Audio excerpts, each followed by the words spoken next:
Spain से Donald Trump चिढ़ गया है। स्पेन ने असल में अपना जो बेस है मना कर दिया था कि हमारी जमीन का इस्तेमाल आप नहीं करिएगा ईरान पर हमला करने के लिए, ना हम अपना एयर स्पेस देंगे ईरान पर हमला करने के लिए, हम जंग में जाना नहीं चाहते। ये स्पेन की बात डोनाल्ड ट्रंप को काफी बुरी लग गई। जिस मिजाज का आदमी है वो कुत्ते मिजाज का, तो उसे बुरा लग गया।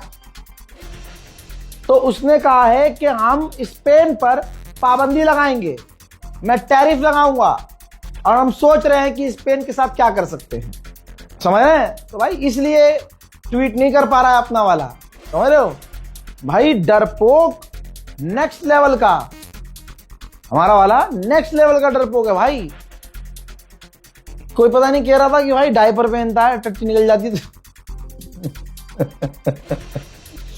मेरे दोस्तों बड़ी खबर यह है कि सऊदी अरब, यूएई और कतर, खबर आ रही है खबर, सऊदी अरब, यूएई और कतर तीनों मिलकर ईरान पर स्ट्राइक कर सकते हैं। ठीक है, तीनों ने अपने मुंह से नहीं कहा है, रिपोर्ट आई है कि तीनों बात कर रहे हैं और तीनों बदला लेंगे ईरान से। डोनाल्ड ट्रंप ने कहा कि हमने ईरान की नेवी, ईरान की एयरफोर्स, उसके डिफेंस सिस्टम, रडार सब खत्म कर दिए हैं। जी हाँ, उसने कहा है, और कहा है कि ईरान यूएई और अरब देशों पर ऐसे हमला कर रहा है, वहां मौजूद होटल और सिविलियंस को टारगेट कर रहा है। हम ऐसा नहीं करते। हालांकि ये गुलाबी सुअर ये नहीं बोल रहा कि तुम ऐसा नहीं करते, बल्कि ये बोलो कि तुम्हारे अलावा कोई ऐसा नहीं करता। ईरान में 160 लड़कियों के हॉस्टल पर तुमने हमला किया और 160 लड़कियां शहीद हो गई, दुनिया देख रही है। वहीं इसने ये भी कह दिया है कि हम कुछ नहीं कर रहे हैं, अरब देश अब खुद ईरान को जवाब दे रहे हैं। दुनिया में टेंशन हो गई है क्योंकि ईरान के हमलों की वजह से तेल के दाम बढ़ गए हैं। दुनिया मिलकर ट्रंप को गाली बक रही है कि इसकी वजह से हुआ है, तो उसकी भी ट्रंप ने सफाई दी है, बल्कि सफाई देनी पड़ गई है कि पूरी दुनिया में तेल के दाम बढ़े हैं, ये सिर्फ कुछ टाइम के लिए है, बाकी सब नॉर्मल हो जाएगा। ट्रंप ने दावा किया है, हालांकि आज तक इसका कोई दावा सही नहीं निकला। ट्रंप ने दावा किया है कि ईरान इवेंचुअली आखिर में हथियार डाल देगा। अब देखिए ट्रंप ने क्या कहा, ईरान की नेवी खराब कर दी, ईरान की एयरफोर्स मिटा दी, ईरान के हमने ड्रोन खत्म कर दिए, रडार खत्म कर दिए। ठीक है, ट्रंप ने अभी तक ये बोला। मैं ऐसे इसका झूठ दिखाता हूं आपको। अगर ईरान इतना बेकार हो गया है तो इराक में इरबिल में अमेरिका के बेस पर ईरान ने थोड़ी देर पहले फिर हमला कैसे कर दिया।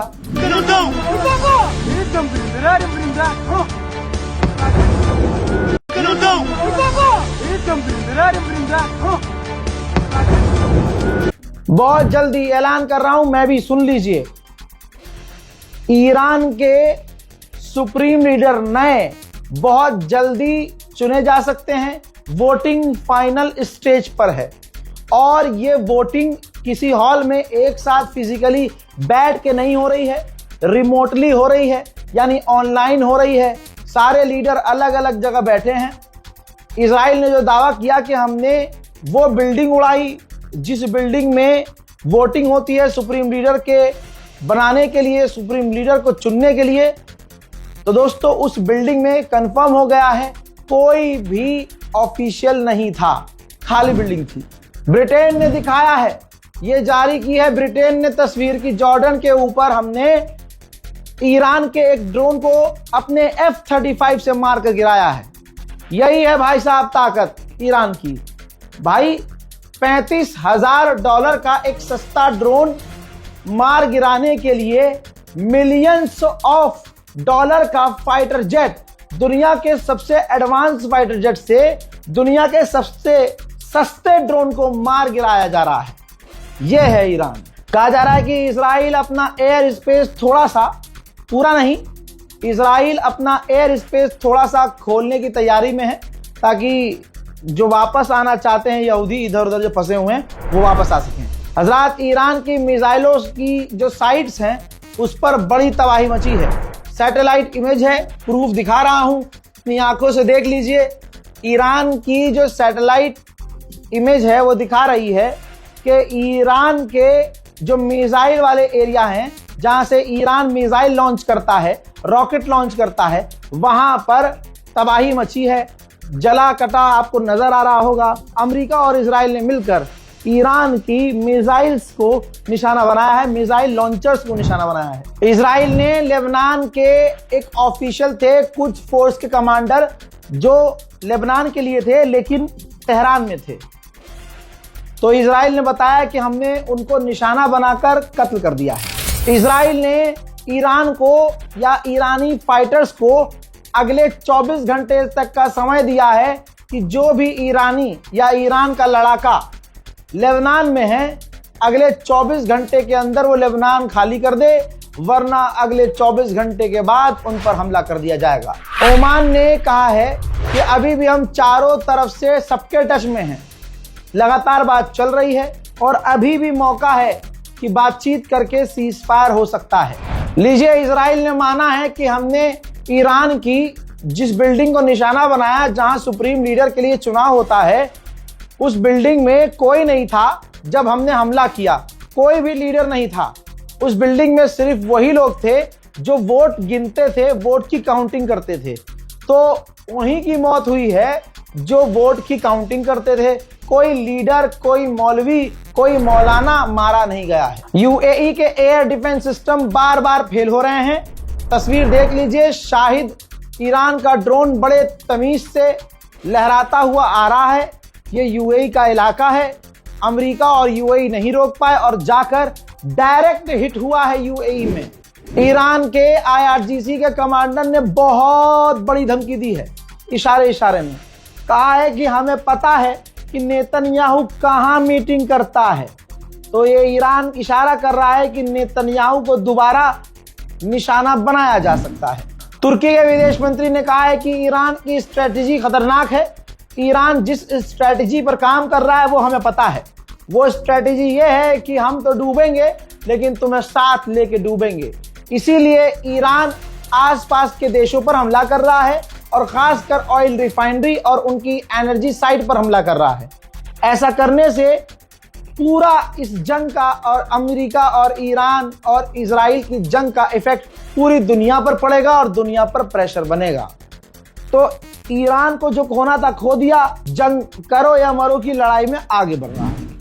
हजरात मोहतरम, मैंने हमेशा कहा कोई ईरान का साथ नहीं देगा, ईरान आखिर में अकेला रहेगा। आप लोगों को खुदा का वास्ता है, बताइए 1.5 महीने से यह बात मैं बोल रहा था कि नहीं बोल रहा था? वही हुआ। अब देख लीजिए, तुर्की, बड़ा तुर्की तुर्की करते हैं ना आप। तुर्की के विदेश मंत्री ने कहा कि ईरान जो आसपास के देशों पर हमला कर रहा है, अरबों पर हमला कर रहा है, हमारी नजर में वो गलत है। ईरान को ऐसा नहीं करना चाहिए। अच्छा, बहुत बढ़िया, तुम उनके सुप्रीम लीडर को मार दो, ठीक। अरे छोड़ो सब, अगर रजब तैयब एर्दोगान को कोई मार दे तो तुम क्या करोगे? बौखला जाओगे ना, पागल हो जाओ। तो ईरान बौखलाया हुआ है और ईरान के पास अब खोने के लिए कुछ है नहीं। लेकिन आप तुर्की का दोगलापन देखिए। जंग से पहले बयानात दे रहा था ये कि ईरान हमारा भाई है, ईरान हमारा ये है, ईरान हमारा वो है, और जब हमला हो गया तो अब पता है कि नेटो का मेंबर है तुर्की, जिस नेटो के अंदर अमेरिका भी है, और अमेरिका से F-35 लेना चाहता है, खरीदना चाहता है तुर्की। तो वो ऐसी बात करेगा ही नहीं जिससे ट्रंप नाराज हो जाए। समझ में आ गई? मुस्लिम देश कैसे हैं? ये हैं सारे आज के मुस्लिम देशों की असलियत।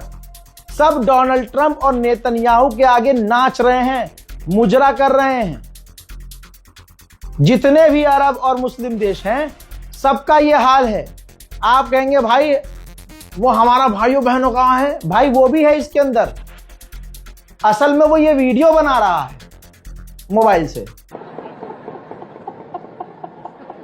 स्ट्रेट ऑफ हॉर्मूज को ईरान ने बंद कर दिया है, तो अमेरिका सोच रहा है कि स्ट्रेट ऑफ हॉर्मूज में भारी तैनाती की जाए। जो समुद्री जहाज जा रहा हो उसके साथ अमेरिका के वॉरशिप और नेवी शिप भेजी जाए, बंदूक लेके, तोपे वोपे लेके पूरा उनको रेस्क्यू करके वहां से निकाला जाए। रिपोर्ट अब ये आई है, बहुत बड़ी रिपोर्ट है, शॉर्ट में बता रहा हूं। कि इजराइल अमेरिका के बिना ईरान पर हमला नहीं करता।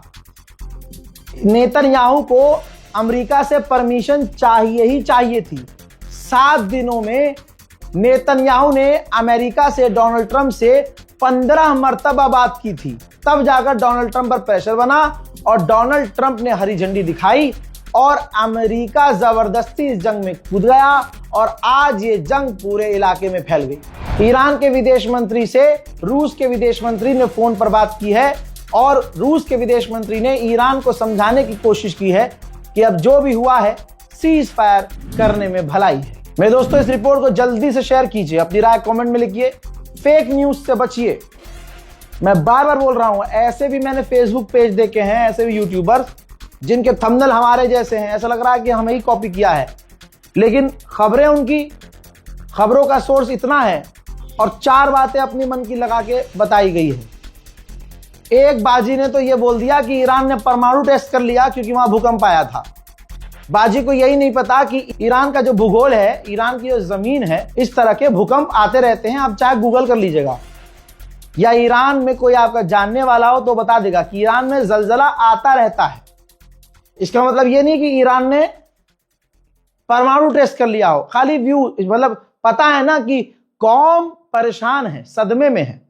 तो अगर टाइटल पे ऐसा लिखेंगे कि ईरान ने बजा दिया, ईरान ने परमाणु बना लिया, ईरान ने इजराइल के 2 टुकड़े कर दिए, ऐसा टाइटल लिखेंगे तो मिलियन में व्यूज आ जाएंगे।